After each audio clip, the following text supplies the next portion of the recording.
Entre alguns aspectos dos últimos momentos, né, eu chamei de trocação. O Bruno Lima Rocha esteve comigo outro dia e ainda disse, eu não gosto do termo, porque, né, parece uma coisa mais diminuta, mas a trocação, né, populariza a ideia de que os dois estão se atacando, mas achei muito emblemático, simbólico, que o Irã tenha atingido o prédio da central financeira, do centro financeiro de Tel Aviv, o que seria a Faria Lima deles, e o que isso de fato impacta, né, no que diz respeito à estrutura de funcionamento da normalidade, né, seja de aspecto econômico, seja também dos riscos que isso traz a alguma crise financeira, porque não tem espaço físico para operacionalidade. De alguma maneira, isso é um ganho, você vê como um ganho na troca de ataques para o Irã? Olha, Thiago, hoje o Irã ele tem se defendido desses ataques brutais, uma guerra iniciada por Israel, a bem da verdade, né? E o Irã ele tem dado uma resposta simétrica, mostrando que ele pode gerar um grau de destruição grande, pode gerar uma interrupção da economia mundial, inclusive para conclamar a comunidade internacional a travar essa jornada bélica israelense contra si. Tem vários fatores aí que a gente precisa examinar. Um deles é como Netanyahu é realmente disfuncional e faz a guerra para se manter no poder. Isso é um ponto importante.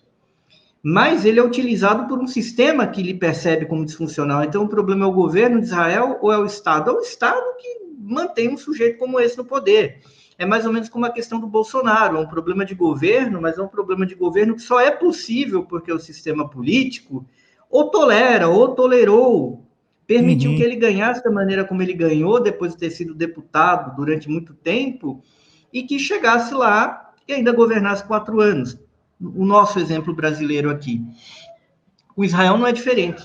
É um problema de Estado, mas é um problema de Estado que tem a ver com a sua própria fundação, na maneira como a existência desse Estado se choca com as realidades políticas e culturais que lá viviam, né?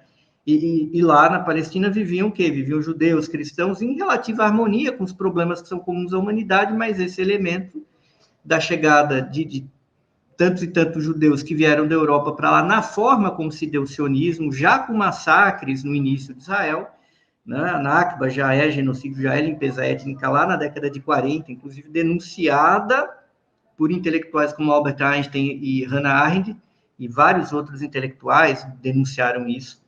Então, há um problema grave do Estado de Israel e há um problema grave da internacional sionista, que tem um reflexo muito importante nos Estados Unidos da América, como a gente pode ver, e que é um fator político ali dentro, que atua, que incide, que faz disputa por verba, por apoio, que faz lobby, e essa internacional sionista é parte desse capitalismo, né? É um fator, é uma potência desse capitalismo internacional.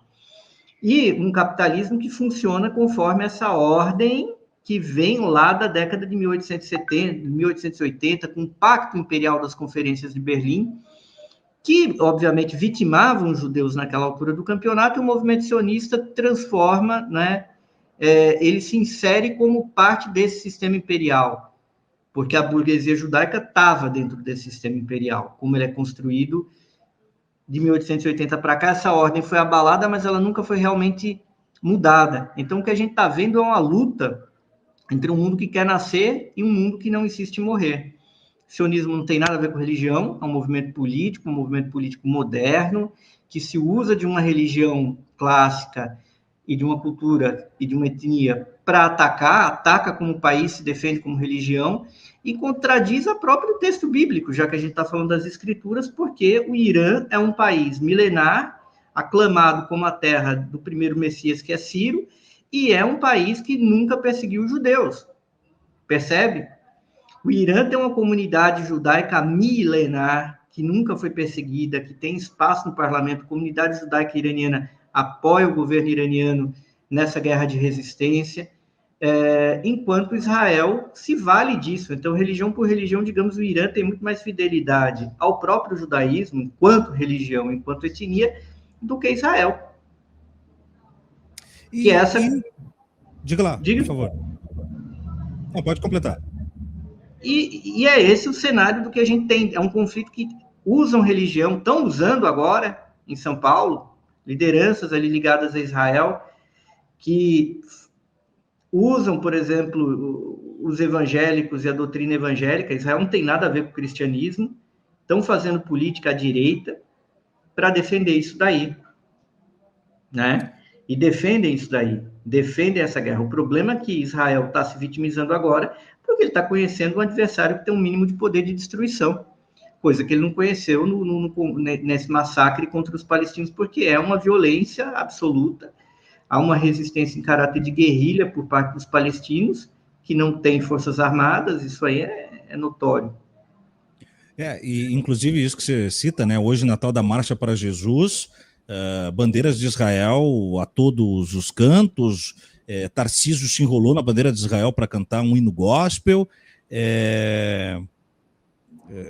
Vai ser um palanque político também para 2026, essa cooptação do discurso sionista mais intensificado do que a gente já viu na geração de Bolsonaro, porque agora tem uma estética, né, uma semiótica também reforçada até mesmo pelo direcionamento da mídia hegemônica, e isso favorece uma ligação com os neopentecostais aqui no Brasil para a extrema-direita, né, Hugo? Exatamente, isso está sendo tramado, quer dizer, o sionismo já apoiou o Bolsonaro, né? Agora, houve um grande racha aí no próprio sionismo, porque a parte conservadora do sionismo acabou rachando com os liberais ali, que no primeiro momento lavaram as mãos em relação ao Bolsonaro, e depois se opuseram. Hoje eu sinto que o movimento sionista brasileiro está praticamente reunificado em torno da extrema-direita. O problema é que a extrema-direita ainda não tem um candidato. Acho que os poderes econômicos em volta da extrema-direita apoiam o Tarcísio, está um pouco claro por hoje, mas por outras sinalizações, mas que tem uma disputa aí, inclusive no mundo evangélico, porque grandes lideranças evangélicas preferem Michele Bolsonaro a Tarcísio, e também talvez o próprio Bolsonaro, que é realmente o estandarte do voto, talvez prefira ele mesmo, e na falta dele mesmo, algum filho dele. Então, aí existe uma desorganização, mas que pode ser resolvida com uma candidatura forte e algo em torno aí sim de um projeto um pouco mais perigoso, que é o Tarcísio, que é o sujeito que a gente não vai ver falando pelos cotovelos contra gays, contra mulheres, mas que estará agindo contra gays, contra mulheres, contra minorias, contra indígenas, que é mais ou menos a forma que ele tem tocado o governo aqui de São Paulo, né?